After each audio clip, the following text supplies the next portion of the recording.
Pauta Econômica.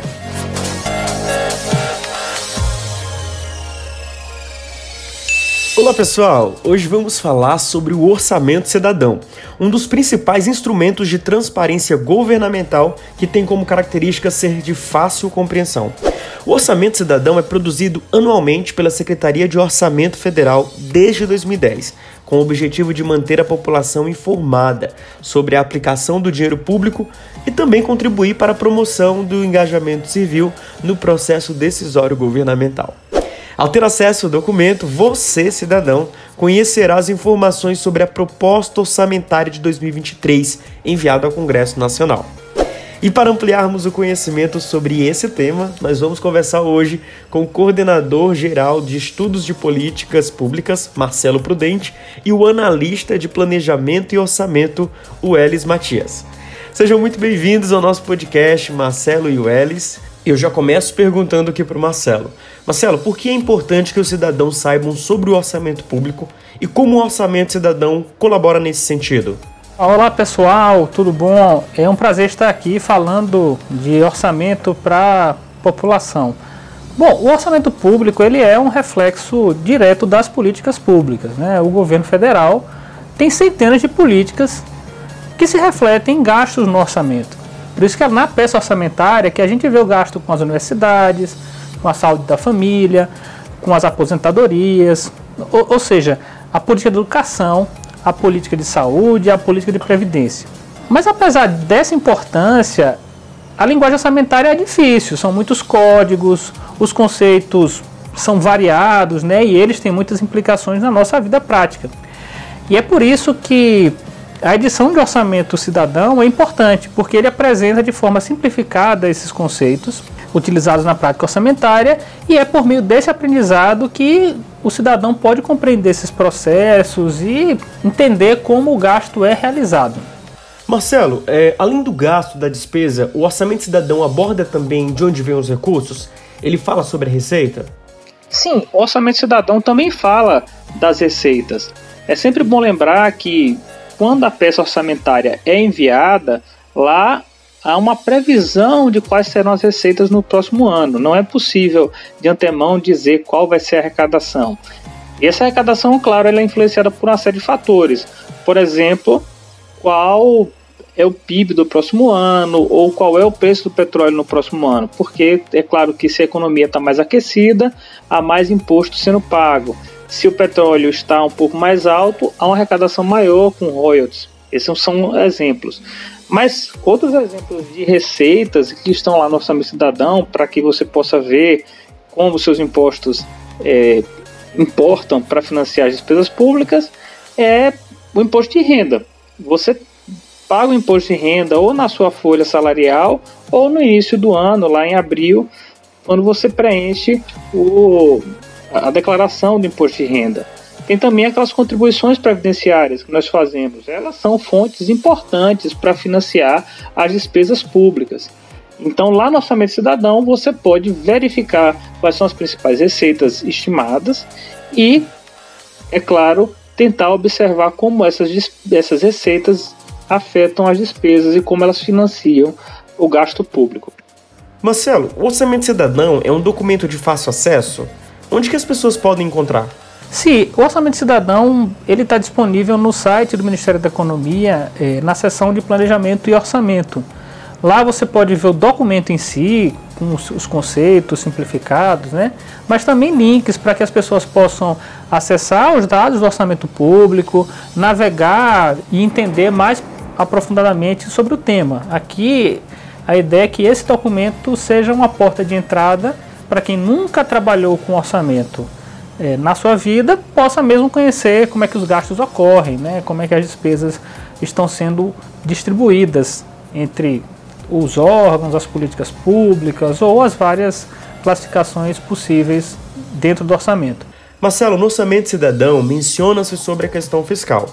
Como esse tema impacta o processo orçamentário? Olha, o tema fiscal ele é muito interessante e ele está presente na nossa vida. Toda vez que a gente abre um jornal ou lê uma notícia ou ouve um rádio, a gente ouve falar de superávit, de déficit, de teto de gastos e uma série de outros conceitos aproximados.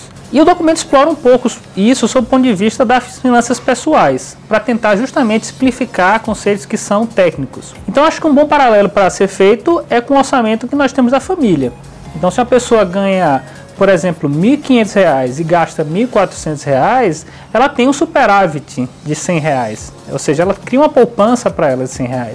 Mas se ela ganha R$ 1.500 e gasta R$ 1.600, ela tem um déficit nas suas contas pessoais de R$ 100 e provavelmente tem que achar uma forma de financiar. Isso pode ser, por exemplo, por um empréstimo. A mesma coisa acontece no governo federal. Toda vez que a arrecadação de impostos é menor do que a despesa de um ano, a gente vai no governo pegar um empréstimo para financiar as políticas públicas. E aí que entram as regras fiscais, porque, é claro, o governo não pode se endividar de maneira irrestrita, assim como nós, cidadãos, não podemos passar 20, 30 meses operando no negativo. Então a gente tem as regras fiscais com a ideia de fazer esse controle. E aí no jargão técnico a gente tem uma meta de resultado primário, né?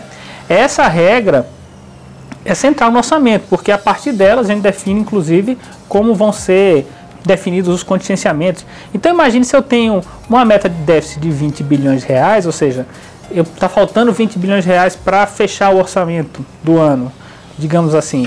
A gente então tem que recorrer ao empréstimo. E é claro que se o governo ao longo do ano perceber que não vai conseguir, que vai ter que gastar mais, ele tem que fazer uns cortes nas despesas, que são os contingenciamentos.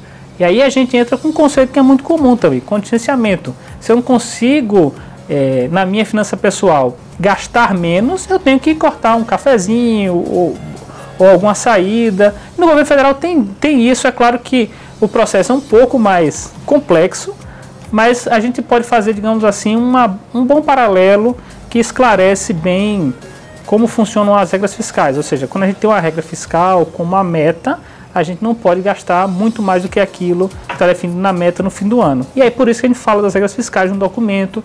Eu acho que vale a pena conferir as outras regras fiscais acessando o documento. Agora a gente vai conversar aqui um pouco com o Elis Matias.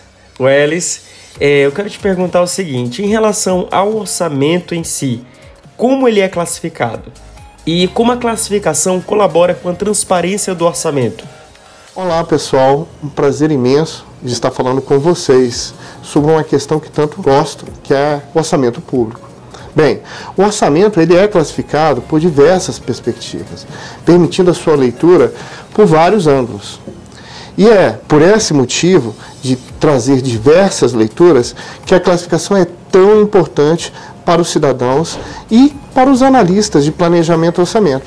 Quem são os analistas de planejamento? Somos nós, que trabalhamos com esse tema tanto na Secretaria de Orçamento Federal quanto em diversos ministérios. Bem, as classificações, então, são elementos cruciais para a promoção da transparência. É a partir delas que os profissionais e a sociedade podem fazer a melhor compreensão sobre a peça orçamentária. Dessa forma, é possível saber como as despesas são alocadas e como que elas estão por áreas, por órgãos ou mesmo por políticas públicas. Por exemplo, no caso do orçamento cidadão, uma das classificações para dar maior transparência orçamentária utilizada foi a funcional. Ela permite identificar os gastos em 24 áreas de governo, como educação, saúde e meio ambiente, entre outras. Welles, caso o cidadão queira se aprofundar mais neste assunto, qual o caminho que você sugere? Eu sugiro o acesso ao painel do orçamento. Lá, os cidadãos podem fazer consultas personalizadas. Inclusive, lá tem o próprio orçamento cidadão, no seu formato digital, com dados de execução dos gastos por área de governo que podem ser utilizados em qualquer momento por qualquer um para o monitoramento das despesas governamentais. Pessoal, muito obrigado pela participação de vocês e a contribuição que vocês deram a esse assunto, de utilidade pública. Muito obrigado mesmo. Desta forma, esperamos ter ajudado você a ter um melhor entendimento sobre o orçamento cidadão. Até o próximo podcast. Um abraço!